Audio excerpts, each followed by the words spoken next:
Hello, beautiful humans. I've been on the gym run for, the past 2 weeks now. Consecutive days. I took Sunday off. And today I woke up. I've been waking up at 4:30 every morning and in the gym by 5. And it's just been so delightful watching the sunrise as I'm cycling my bike. And everything is much quieter than it normally is here in Vietnam. And this morning I took another day off. I'm a week out of my bleed, and my body just said, let's just rest a little bit more. So I've had a 10-hour sleep. Now, there are two kinds of people in the world, and there are those who enjoy the easy life and those who choose a hard life. And the distinction between them is not people who choose to do a whole bunch of profiling tools to understand who they are and then do fuck all with those profiles. The way that I work is you getting clear on who you are and actually living it and living in alignment with it. You know, it's not just a nice idea of, oh yeah, this is what's important to me, this is what matters to me, this is what my mission is, this is what I'm here to contribute to the world. Yes, all of those things. And also, it's not just an idea, it's actually doing it. Anything about the work that we do together is about application. And so there are other people who land up living an easy life, and there are people who continue to make it hard for themselves. When you understand who you are, starting with your vocation, and you can get clear on that with easy money. That is, that's the starting point of the application work. To profile yourself and really get what your vocation is on this planet, you begin with liberation. And this is a process it'll take you about 10 minutes to go through the process to get very, very clear. Now, a lot of people will find out, they'll profile themselves and they'll find out who they are. They'll find out more about themselves than they've ever known before. And then they won't do anything. Then they won't apply it. They'll say, why? Why is my life not easier? Well, because you've done fuck all with it. You haven't taken any action. Now, the action will often require ending a relationship, ending a partnership, ending work that you're doing in a project that is now misaligned, moving from a place that you're currently in because it doesn't work for you, changing your children's schools, doing exercise in a different way, choosing a different job. When you get clear on who you are and what you're about, you are given a crossroad. And at that crossroad, you need to make a decision as to whether you're going to continue living a life where you have to clean up based on decisions that you made that were out of alignment, or you want to live a life where you're no longer cleaning up every decision that you've made or every second decision that you've made. You're living a life that's in alignment and there's nothing more to clean up because you're no longer entering into things that are not for you. You're no longer entering into relationships, projects, going to places, doing things that are just not for you. And most people don't live like this. Most people are addicted to living shit shows. They're addicted to stress. They're addicted to chaos. They're addicted to drama. They're addicted to they create a role for themselves. And that role is, I'll be the person that fixes this. Me, I don't give a fuck about fixing things. I'm not interested in fixing things. I'm interested in living my life. I'm interested in freely being in service to people in ways that don't have me feeling like I'm constricted. I like to live in beautiful places. I like to get things done. I like to have good rest. I don't like my work to land me in hospital or land me sick or land me collapsing every single time I serve someone. I'm not interested in my motherhood doing that either. A lot of people will tolerate things that are intolerable, but they will only get to the point of creating change when they land up really sick, when they become diseased, or when a relationship becomes so incredibly fucked up that they've got no other choice. That if they don't leave that relationship, or if they don't leave that job, they're going to be with their knees on the ground, cold in a ball, not able to move again. That is choosing the hard life. The easy life and making easy money requires making really hard choices. It requires asking for help. It requires putting your pride away. It requires you not being the person that is so resilient, so strong, everybody thinks that you're okay. It requires you to stop performing in vulnerability. It requires you to get support in order to move forward. We're not here to do things alone. We're here to help one another, and at each pointed time of our lives, there are moments when we've got more energy. One person's got more energy than another person. One person's got more money than another person. One person's got the skill sets that are required for that thing to move forward that the other person doesn't have. One person might have the knowledge that another person doesn't have. And this is how we get to help one another move forward in life and do really well in life, because we're all resourced in different ways until we become fully resourced ourselves, and then we don't need help in certain ways. We just need to be in spaces of communities where people get it.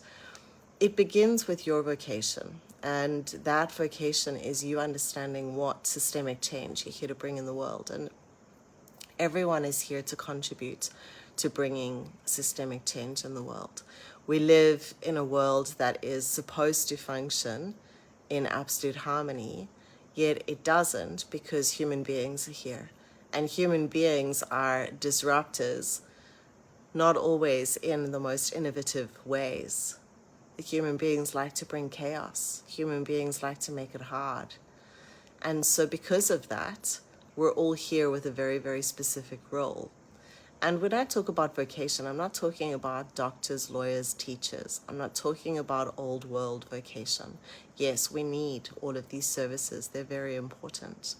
But the leaders that I speak to, the vocations of these leaders that I speak to, are vocations that bring systemic change. You can have doctors who operate in a system, who help people, who save people's lives, but they continue to feed a system that doesn't work.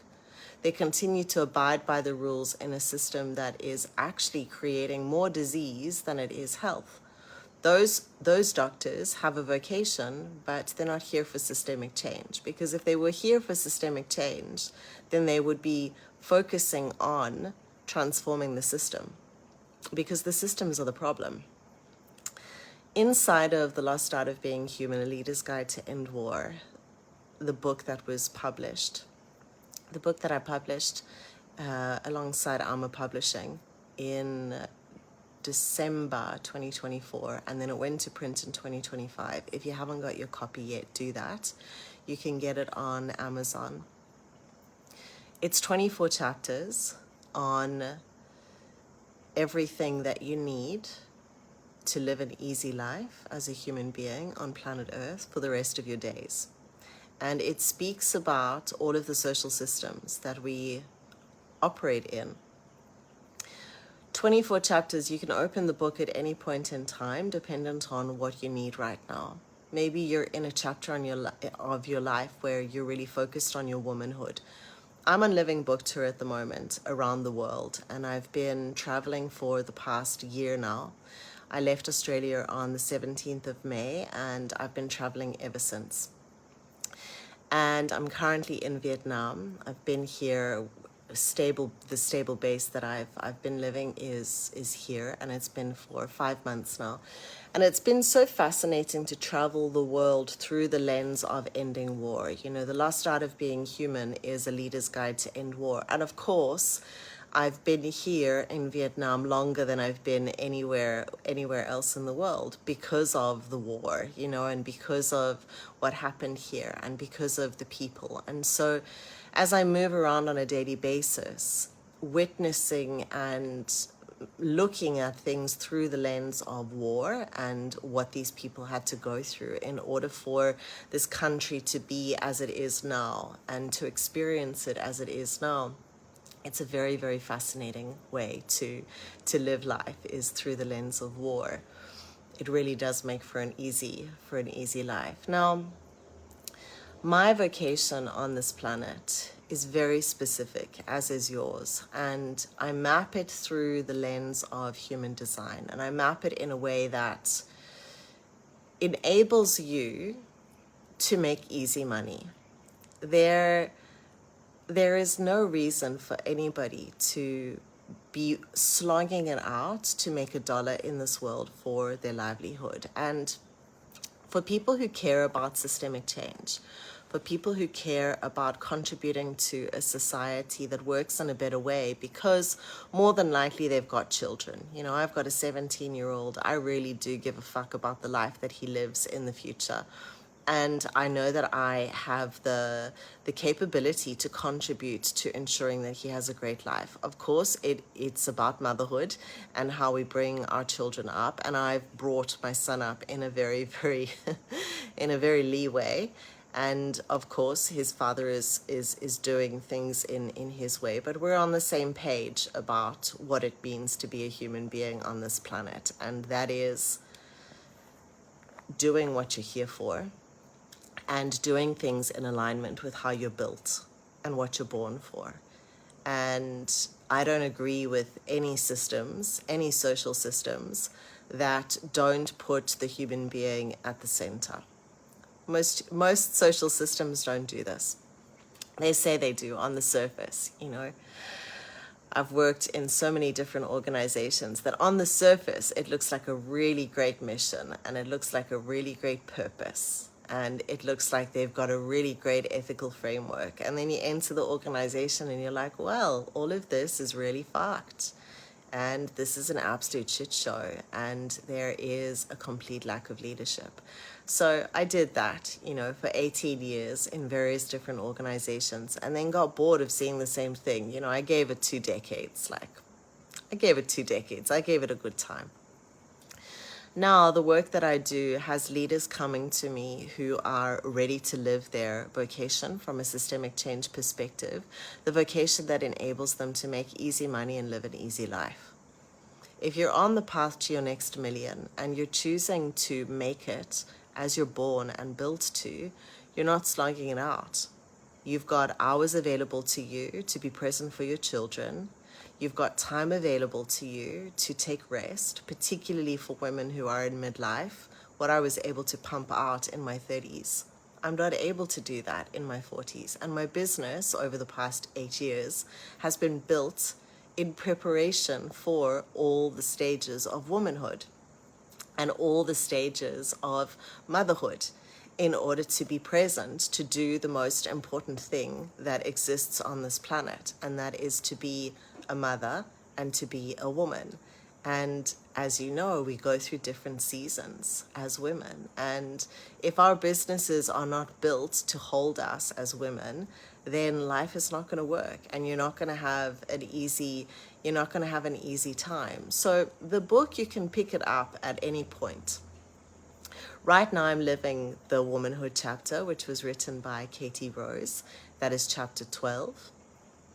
Now, you might be wanting to deepen your intimacy from a sexual perspective, and so you might open the book at, I think it's about chapter 8. That's the sex chapter.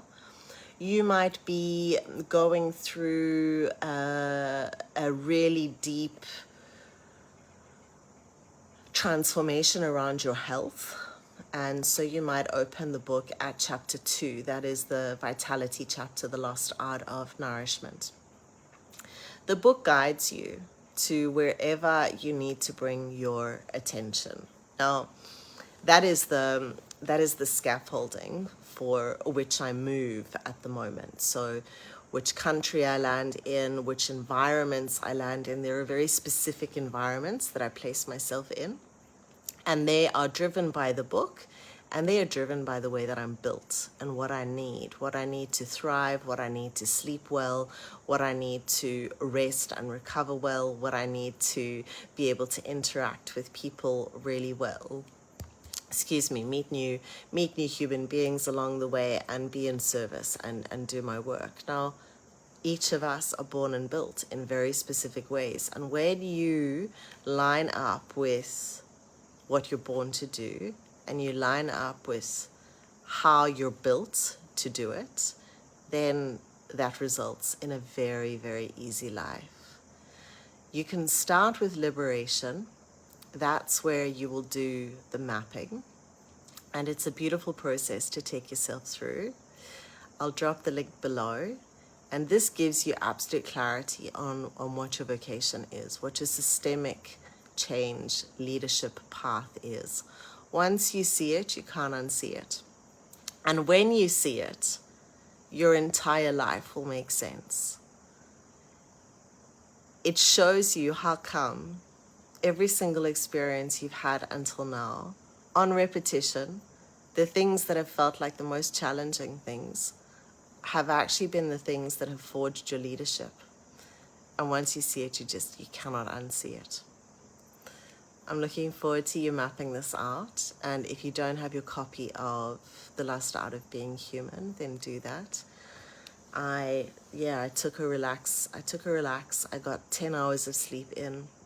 Yesterday was a really big day. I had a 7-hour day in by 11:30. I'd arrived at the gym at 5 a.m., completed by 6. I was at the juice bar by that stage, did some social media content, was back at 7 a.m. for a mastermind call, which ran until 9 a.m., and a mastermind that I attend.